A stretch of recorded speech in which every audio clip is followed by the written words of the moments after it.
अक्सर मीडिया पर आपने देखा होगा कुछ सब्जेक्ट्स जो हैं बाकायदा बेचे जाते हैं, बाकायदा उनके अंदर टीआरपी भी मिलती है, बाकायदा उस चर्चा में कहीं ना कहीं ऐसा लगता है लोग बंद जाते हैं, रिमोट नहीं उठाते। ऐसी चर्चाएं आपने देखी होंगी जिसमें भले कोई सिर पैर ना हो, लेकिन आपने देखा होगा एक जमाना था, हालांकि उस जमाने में हम भी उस चैनल में काम करते थे, सांप और नागिन का, आपने नाग और नागिन के खेल देखे होंगे। इधर से चलिए जो है नाग चला, इधर से नागिन चली और दोनों चले, तो हम कभी ये सोचते थे कि ये कैमरा कैसा है जिसने नाग को भी पहचान लिया, नागिन को भी पहचान लिया। अक्सर सपेरे भी जो है जानते हैं कि नाग कौन है, नागिन कौन है, लेकिन कैमरा बता देता था कि ये नागिन है और नाग है। बहरहाल वो भी बहुत एक तरह से टीआरपी गेन करने वाले प्रोग्राम्स थे। उसके अलावा आपने देखा होगा दाऊद इब्राहिम को लेकर बहुत मीडिया में हाइप रहता था कि वो अब पकड़ा जाएगा, अब लाया जाएगा, अब उस पर शिकंजा कस गया है, बहुत उसको लेकर एक तरह से चर्चा रहती थी। इसके अलावा अगर आप बात करेंगे तो बगदादी को लेकर आपने बहुत खबरें देखी होंगी, कुछ चैनल तो उसके ऐसे स्पेशलिस्ट हो गए थे और कई बार आपने देखा होगा कि बगदादी मारा गया लेकिन फिर वो दोबारा जिंदा हो गया, फिर वो दिखाया जाने लगा। ऐसे उसामा बिन लादेन जो बात करें मुजाहिदीन के तौर पर उनको दिखाया गया, उसको बाकायदा पूरा मीडिया कवरेज मिलता था और बहुत ज्यादा जिसे कहते हैं टीआरपी गेन होती थी। असल में ये वो खबरें हैं जिसके बारे में कोई खंडन या कोई स्पष्टीकरण या कहीं से कोई ऑथेंटिसिटी नहीं होती, लेकिन जनता इससे बंधी रहती है। इसी तरीके से आपको याद होगा कि पिछले कुछ दिनों में अफगानिस्तान को लेकर भी टीआरपी गेन करते थे और अफगानिस्तान को लेकर बड़ी बड़ी चीजें होती थी। आज हम बिल्कुल ये नहीं कहेंगे कि झूठ के दम पर प्रोपेगेंडा या झूठ के दम पर खड़ी की गई वो खबरें जिनका कोई सिर पैर ना हो, लेकिन झूठ कितना दिखता है, सच कितना दिखता है, ये आपने अक्सर देखा होगा। बगदादी कई बार मरा, फिर आ गया। ओसामा बिन लादेन बाकायदा एनकाउंटर में उनको मारा गया, लेकिन अगर देखा जाए तो कोई फुटेज नहीं, कोई कुछ नहीं, जबकि सद्दाम हुसैन की फुटेज भी आई, उसको फांसी चढ़ते हुए भी दिखाया गया और कर्नल गद्दाफी को भी दिखाया गया, लेकिन ओसामा बिन लादेन का कोई वीडियो फुटेज नहीं, कुछ नहीं, सिर्फ ये बताया गया कि उसको मारकर समुद्र के अंदर ठिकाने लगा दिया गया। इसी तरीके से अगर आप बात करेंगे अफगानिस्तान में अभी कुछ दिनों में आपने देखा होगा बहुत ज्यादा झूठ या सच एक ऐसा टकराव था जहां दावे ही दावे थे। एक साल लगभग होने को आया है अफगानिस्तान में तालिबान सरकार को खड़े हुए। अफगानिस्तान के अंदर तालिबान की सरकार आने से पहले किस तरह के प्रोपेगेंडे, किस तरह का शोर या किस तरह का सच या किस तरह का झूठ था वो आपको याद होगा। लोग हवाई जहाजों पर लटक कर जा रहे थे, उसके पहिए पकड़कर लटकना चाहते थे। पूरी दुनिया में यह था कि अगर तालिबान की सरकार आ गई तो अफगानिस्तान में कितने लोगों की मौत होगी, कितने बच्चों की एक तरह से मौत होगी, कैसी भूखमरी फैलेगी, कैसा बेरोजगारी होगी और कैसे अराजकता होगी। लेकिन साल भर के अंदर आपने किस तरह की खबरें सुनी या वहां का किस तरह का सच सामने आया, ये पूरी दुनिया को मालूम है। वहां पर किस तरह से अगर लॉ एंड ऑर्डर की बात करें वो भी सबके सामने है, सबके सामने सच आ गया। उधर अगर आप बात करें 9/11 के बाद पूरी दुनिया जिस तरह से वहां पर चढ़ दौड़ी थी और खासतौर से अमेरिका की कप्तानी में पूरी दुनिया के लगभग 48 देशों ने अफगानिस्तान में बिल्कुल अत्याधुनिक और सोफिस्टिकेटेड हथियारों से न सिर्फ हमला किया बल्कि ये ऐलान किया कि हम तालिबान से मुक्त कराएंगे, आतंकवाद से तालिबान के अफगानिस्तान को मुक्त कराना है, यही हमारा सबसे बड़ा उद्देश्य है। लेकिन लगभग 20 साल की लड़ाई के बाद उसी तालिबान को हटाने वाले अमेरिका ने उसी तालिबान से बैठकर टेबल पर न सिर्फ वार्ता की बल्कि ये समझौता किया लिखित में दोहा, कतर और अफगानिस्तान में कि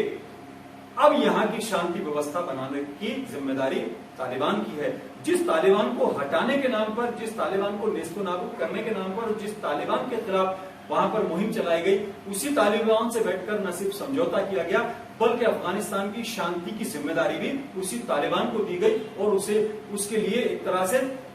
भरोसेमंद माना गया। और बाकायदा एग्रीमेंट करने के बाद अमेरिका की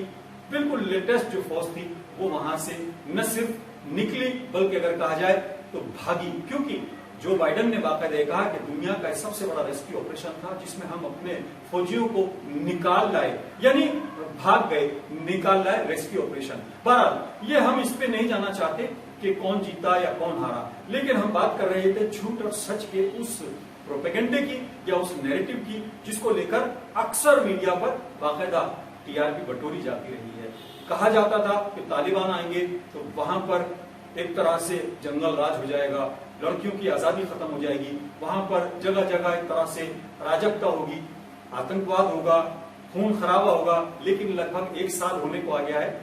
अफगानिस्तान के अंदर तालिबान की सरकार में अगर बात करें इकोनॉमिकली तो वहां से कितनी झूठी है कितनी सच्ची खबरें आ रही हैं ये आप देख सकते हैं। हम आज उन खबरों की ऑथेंटिसिटी पर नहीं बल्कि ये बताना चाहते हैं कि वहां पर न सिर्फ पाकिस्तान से बेहतर करेंसी अफगानिस्तान की आज की तारीख में हो गई है, बल्कि वहां पर अगर बात करें वहां पर पेट्रोल के दाम या डीजल के दाम या गैस के दाम इस रीजन की अगर बात करें तो शायद सबसे कम है। वहां पर अगर आप बात करें तो वहां जो सुधार है वो भी हो रहा है। उसके अलावा वहां पर उन्होंने नहर भी निकाल दी है जो कि बांध बनाकर बाकायदा वहां के कुछ ऐसे रीजन्स जो डिस्टर्ब एरियाज थे चाहे बलोच इलाके हों या और हों वहां पर उन्होंने नहर भी निकालने का काम किया, ऐसा दावा किया जाता है कुछ लोगों के द्वारा। लेकिन हमारा मानना यह है कि मीडिया में जो खबरें आ रही हैं उनको अगर आप कंपेरेटिवली सोचेंगे तो जिस तरह की तस्वीर जहाज में लटकने वालों ने पेश की थी, हालांकि ऐसे लटकने वाले बहुत पहले भी आजादी से पहले भी लटक के वहां से निकले हैं, उसमें से बहुत लोग अफगानिस्तान से जो फैमिलीज थी वो इंडिया भी आई और अमेरिका भी गई और जगह भी गई जिन्होंने ब्रिटिश हुकूमत के साथ एक तरह से वफादारी करते हुए वहां के अफगानिस्तान के लोगों के खिलाफ एक तरह से जो है युद्ध का ऐलान किया था। लेकिन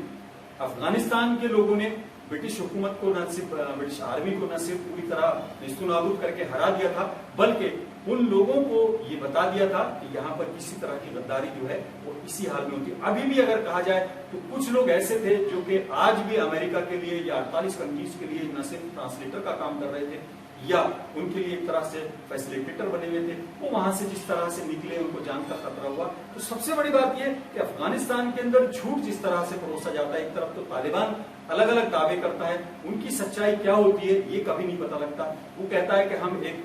सुशासन लाएंगे, एक अच्छा राज लाएंगे जहां पर सबको बराबरी होगी, लेकिन उसकी सच्चाई क्या है ये आप खुद नापिए। इसके अलावा अगर आप बात करें जिस तरह से तालिबान के खिलाफ और खासतौर से अफगानिस्तान की सरकार के खिलाफ एक तरह से सच का प्रोपेगेंडा या झूठ का प्रोपेगेंडा होता है वो कितना सच होता है। लेकिन सबसे बड़ा सवाल यही है कि मीडिया पर आने वाले सच और झूठ को जनता कैसे नापे। उसका आधा घंटा या 1 घंटे का शो देखने के बाद उसको जब कई महीने बाद या साल भर बाद पता लगता है कि जो हमने खबर देखी थी वो खबर कुछ और थी लेकिन सच्चाई कुछ और है, तो कम से कम आप इतना तो सोचिए कि अपने आसपास की खबरें देखें। आपको अफगानिस्तान में इतनी दिलचस्पी नहीं होनी चाहिए, आपको इराक में इतनी दिलचस्पी नहीं होनी चाहिए जितना कि आपको अपने आसपास की खबरों में दिलचस्पी होनी चाहिए और देखना चाहिए कि आपके आसपास स्कूलों का क्या हाल है, नाली खड़ंजे का क्या हाल है, आपके जो स्थानीय नेता हैं या स्थानीय अधिकारी हैं वो आपके लिए कितना काम कर रहे हैं। क्योंकि दूर के चांद से तो मट्टी का वो दिया ही बेहतर है जो सरे शाम गरीबों ने घर में जला रखा है। हम अपने घर को देखें कि झूठ सच के प्रोपेगेंडा में न फंसकर हमको ये देखना है कि आपके आसपास क्या हो रहा है। बहरहाल आज फिलहाल इतना ही। अपने मेजबान आजाद खलील को इजाजत दें। जय हिंद।